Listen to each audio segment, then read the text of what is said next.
బ్రహ్మానందం. తెలుగు చిత్ర పరిశ్రమలో ఈ పేరు తెలియనివారు ఎవ్వరూ ఉండరు. హీరో ఎవరైనా ఆయన పక్కన కమెడియన్గా బ్రహ్మానందం ఉండాల్సిందే. ఇది ఒకప్పుడు.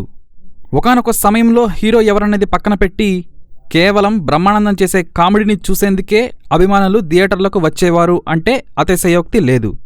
ఈయన ముద్దు పేరు బ్రహ్మి. కానీ ఆయన తెరపై కనిపించేంత మంచివాడు కాదు అనే ఓ రూమర్ కూడా ఉంది. బయట ఆయన రెబల్, క్రమశిక్షణకు మారుపేరు. ఇంట్లో కూడా బ్రహ్మానందం అంటే చాలా భయం. మరి బ్రహ్మానందం తెలుగు సినిమా చరిత్రలో సృష్టించిన రికార్డులు అన్నీ ఇన్నీ కావు. ఒక్కసారిగా 1000 సినిమాల్లో నటించి గిన్నీస్ రికార్డుల్లోకెక్కారు బ్రహ్మి. కెరీర్ ప్రారంభంలో టకాలు వేస్తూ సినీ తెరపైకి వచ్చిన ఈయన తన నటనతో అందరినీ ఆకట్టుకొని తిరుగులేని కమెడియన్గా పేరు సంపాదించుకున్నారు. బ్రహ్మిగారు, మాకన్నా మీరు చేసే యాక్టింగ్ని చూడడానికే జనం పరుగులు తీస్తున్నారు అంటూ అగ్రహీరోలే అసూయ చెందేలా ఉంటుంది బ్రహ్మి నటన. అయితే ఈ మధ్యకాలంలో బ్రహ్మి సరిగ్గా కనిపించడం లేదు.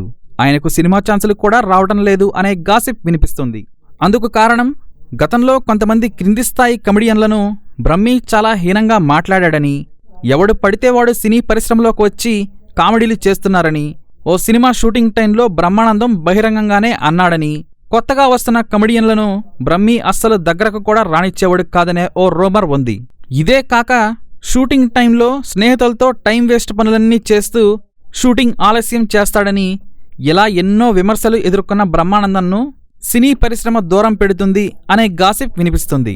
ఇదే కాక ఇప్పుడు జబర్దస్త్ లాంటి షోల ద్వారా బ్రహ్మానందం కంటే ఎక్కువగా కామెడీని పండించి తక్కువ రెమ్యునరేషన్ తీసుకునే వాళ్ళు చాలామందే ఇండస్ట్రీకి వస్తున్నారు.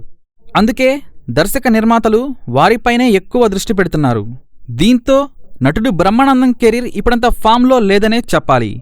సరైన హిట్స్ లేకపోవటం, హిట్ సినిమాల్లో బ్రహ్మానందం క్యారెక్టర్ పండకపోవడంతో దూకుడు సినిమాలో ఉన్నంత దూకుడు ఇప్పుడు బ్రహ్మిలో లేదు. కమల్ హాసన్తో నటిస్తున్న సినిమా, అలాగే మరికొన్ని కొత్త సినిమాలపై బ్రహ్మి ఆశలు పెట్టుకుని ఉన్నా ఆ సినిమాలు వెనక్కే వెళ్తున్నాయి.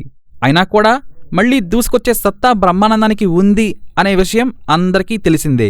ఈ సంగతి ఇలా ఉంటే ప్రస్తుతం బ్రహ్మానందం ఆస్తుల విలువలపై చర్చకు తెరలేపింది ఓ ఆంగ్ల మీడియా.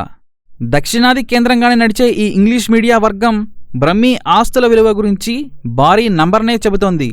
వీరి అంచనా ప్రకారం బ్రహ్మానందం ఆస్తుల విలువ దాదాపు 320 కోట్ల పైనే అని తెలుస్తోంది. బ్రహ్మానందం స్థిర చర ఆస్తుల విలువ ఈ మాత్రం ఉందని ఆ సంస్థ అంచనా వేసింది. జూబ్లీహిల్స్లో బ్రహ్మానందానికి భారీ భవంతి ఒకటుందని, అలాగే ఫామ్ హౌస్ విలువతో కలుపుకుంటే ఆయన ఆస్తులు అలవోకగా 300 కోట్ల రూపాయల విలువను దాటుతాయని ఆ సంస్థ చెబుతోంది. ఇక ఆయన దగ్గర ఖరీదైన కార్లున్నాయని, ఆడి R8, ఆడి Q7, మెర్సిడెస్ బెంచ్ బ్లాక్ వంటి కార్లున్నాయని చెప్పుకొచ్చింది.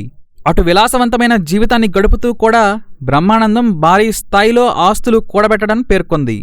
320 కోట్ల రూపాయల ఆస్తులు అంటే ఇది వినడానికి భారీ మొత్తమే అని చెప్పాలి. ఇండస్ట్రీలో చాలామంది స్టార్ నటులు కూడా దిక్కు దివాణం లేకుండా పోయిన సందర్భాలున్నాయి. అయితే మనీ మేనేజ్మెంట్ స్కిల్తో 100 కోట్లు సంపాదించిన వాళ్లు కూడా ఉన్నారు. దీన్ని బట్టి చూస్తే బ్రహ్మానందం రెండో కోవకు చెందినవాడని తెలుస్తుంది. కెరీర్ పీక్స్లో ఉన్నప్పుడు బ్రహ్మానందం ఒక సినిమాకు 1 కోటి రూపాయలు ఆ పైనే రెమ్యునరేషన్ తీసుకున్న సందర్భాలు కూడా ఉన్నాయి. అందులోనూ 1000కి పైనే సినిమాలు తీసిన బ్రహ్మికి ఈ ఫిగర్ పెద్ద మొత్తమేమీ కాదని అంటున్నారు ఆయన అభిమానులు. ఏమైనా బ్రహ్మానందం కెరీర్ మళ్లీ పుంజుకోవాలని ఆశిద్దాం. ఈ వీడియో నచ్చితే మీరు లైక్ చేయండి, షేర్ చేయండి. ఇలాంటి మరిన్ని వీడియోస్ కోసం మా ఛానల్ని సబ్స్క్రైబ్ చేసుకోండి.